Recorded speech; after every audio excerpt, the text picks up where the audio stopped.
made it down, the weather went through, and we're getting ready for a new adventure. I've never frogged this area before, fished it, but first time frogging.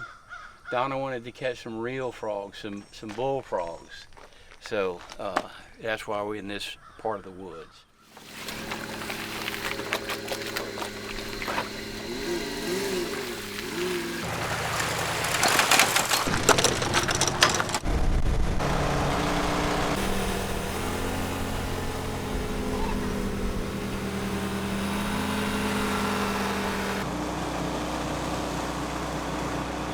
We brought a bunch of different frogging tools. Frogging can be as simple as just catching with your hand, or depending on the circumstance, you can use different tools. And what we got here is a heavy-duty cycle-A jigging rod.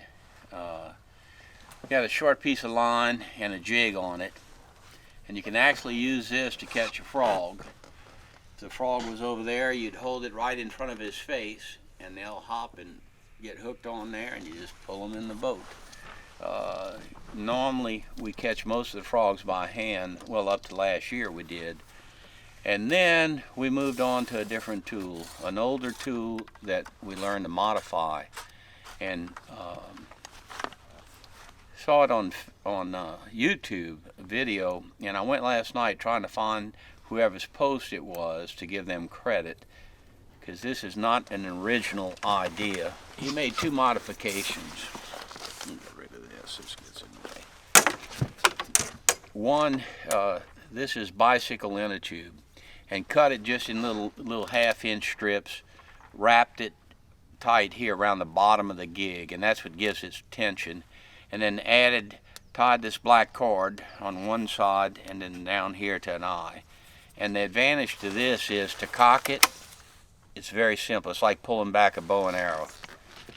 And this gig, let's see if we can, I'll gig that piece of wood, but that rubber is stretched and it's giving it a quicker bite. But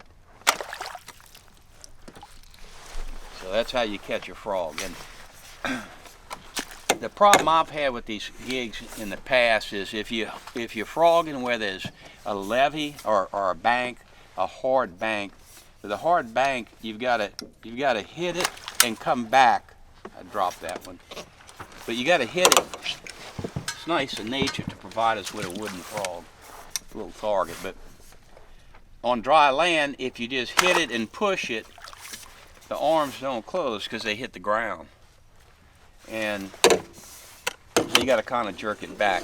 But this gig worked really wonderful. Most of our frogging's done in the freshwater marsh, and the frogs are out in the open, just like hopefully they're going to be tonight on top of those water lilies. And you can just come up, and once again, you're gigging down, and you don't have to jerk up like you would on land at time it just right. You can just go down on the frog. But this allowed Donna, who normally grabs them by hand, she'd sit on this ice chest on the front of the boat, and basically you could sit in this stool and go by, and you got your frog. And you're not having to kneel down on the front deck and reach out. And you know, during the night it gets old. It gets hard on your body. So this has worked really well. So this gig, the improvement is the black inner tube. I cut in about a half-inch long strip and wrapped it tight. You don't want to go all the way up because then it's too hard to open. But this gives it, to cock it, put your hand on the handle, and just like you're pulling back a bow and arrow, you pull it back and it cocks it, which is so much easier than grabbing those metal things. So this was a big deal, and the extra rubber is a big deal. And then I'm going to catch a frog. Okay, that's going to be a issue tonight. Is all this other lilies, but then I bring the frog to the ice chest, drop it, ready to grab another frog. It's cocked. Once again, this is not an original invention. It's just got some modifications to it. The idea, this rim I made out of I think an old political sign. The frame from it, And right here, this is actually a crawfish boiling sack purchased at Academy. And this is an extension pole purchased at Lowe's in the paint department. They put paint brushes on them, I guess, to paint ceilings and high stuff. But this thing can extend out. And we originally made this when I had a Go Devil without reverse. And in the marsh, it was an area we'd go down what's called a mud ditch, a little bitty narrow ditch. And there was a mud banks on the side. And the frogs would get out on the other side of the bank. And without reverse, it was real difficult to get over that little hump for Donna to catch your frogs. So, came up with this idea. And the mod is, I've got that string tied to the sack. Most of the people use what just looks like a windsock shaped sack. So this is a full sack, and the purpose of the string is just like a bridge tension. If you're just holding this thing out, it's heavy and it's kind of unstable. You put the string, and look, I just have it pull this string up on my hand, and let's say this was a frog. You put the net over the frog, you slide it. When the rim hits the frog jumps into the sack. When you lift it, you drop the string, and the frog can't, it closes the net from the top. The frog's down here in the sack, he can't get out. You take it, you bring it to the ice chest, and just dump the frog into the ice chest. Well, let's talk about the ice chest and the ice. And we just pick this lid up, and I've got a gasket that I've used for fish when we fish in speckled trout. It allows you to leave this lid off. You're catching a bunch of trout, you can throw them in. And I need to reverse this thing probably, but because it's down. But that just helps to keep the wind out. Cold goes down, heat comes up, and it helps a little bit, and the fish can't jump out through this little hole. And I actually had a flap glued to the center, and it fell off. But tonight when we catch the frogs, we're going to just dump them into the ice water, and they'll be on ice. And the reason for that, when we clean frogs in the past, we'd take a live frog and you just whack his head on the table, and he would go into, he'd stretch out, and his legs would get straight and shiver, and arms. And I figured that was getting the meat tough, so we started putting them in the ice water. Tomorrow when we go to clean the frogs, if they're not dead, they're in a state of just like they're dead, you go ahead and clean them, and your meat is going to be a lot more tender than doing it the other way. And we actually did a side-by-side test with the same size frogs, and the ones that die in the ice, a more pleasant death, were more tender. Lights are important in frogging. That's what you use to hold the frog steady. And I know a lot of people that frog with just a simple headlight like this. They make the LEDs now where they're so bright. And if you're in a canoe, a P-row or something, that's probably all you would want. Also, it depends on the motor you're using. This gator tail has a great alternator. When I had my 23 Go Devil, we had a problem. We had to be careful because we'd run out of battery before the end of the night running the headlights. I'm able to run all these headlights. I've got a hand spotlight that I use for the most part. We've got two of these Froggin helmets that I made. You can buy them already made off the internet. It's a helicopter landing light is what the bulb is. And these will all hook up to the same battery that operates the boat. And for safety, I've brought a multimeter, and I'll test the battery every now and then, make sure it doesn't get too low. And if necessary, I've got a jump pack.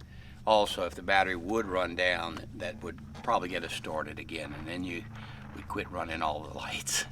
All right, I know it's not the prettiest thing, you know, but it does the job. It's got an adjustment on the back. It was just a hard hat modified with a metal funnel, helicopter landing light, ordered off Amazon. hook it up to the main battery, and then that way your hands are free to use the gig, whatever you need to do. And they're very bright. And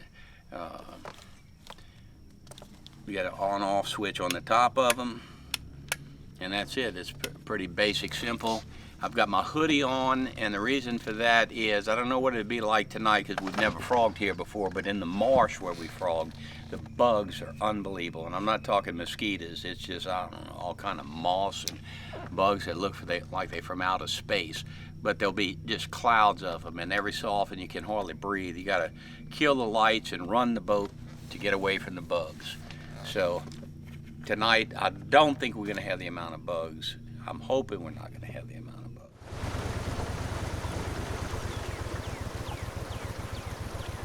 I'm Kenny, and I'm the driver.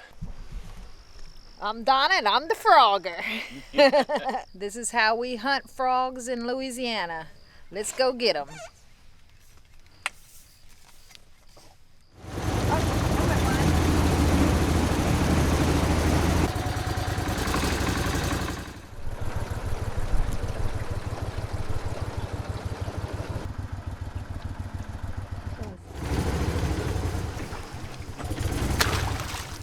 Oh, she got it.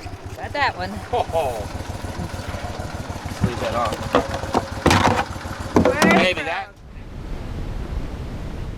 First frog. We got a frog, and it's a big one. All right, I finally did it. We had 3 mishaps, but we're getting the hang of it now. Got to get the hang of it. Woo! She got him. All right, baby.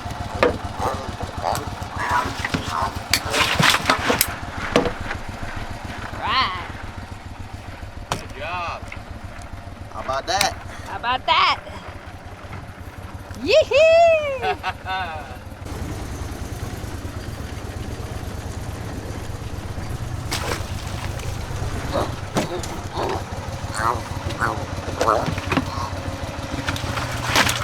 Might have been another. See him? Yeah. All right, get on him. Get on him. Let's hit him. All right. That almost looks like a pig frog. Woo! Got it. All right. Way to go. That was a tricky one. How you like that? Yeah, that's how I like it. Also something over here. Right, baby. Woohoo! There you go. Guess what time it is? I wondered if That time. we might hear any frogs anywhere. Yeah, I see him. Oh, yeah. You are not getting away. Do you hear me? Good job, sweetie.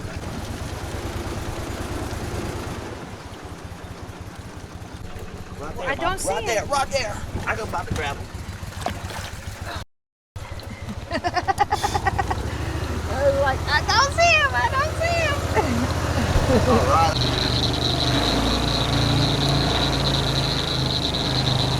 Yeah.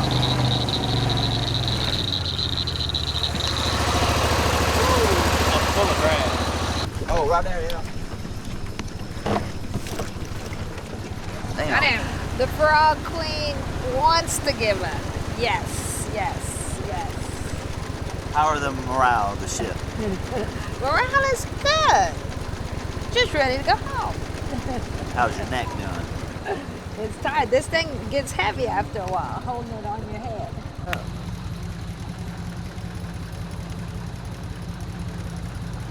Oh, let's look like a good little way out. Whoop.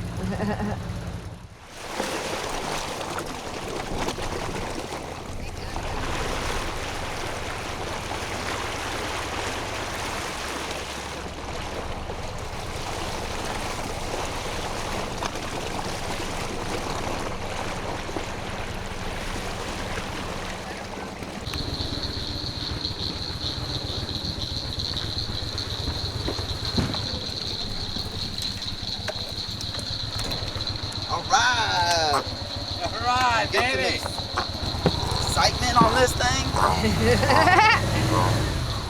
One goodbye, frog. Yoo-hoo.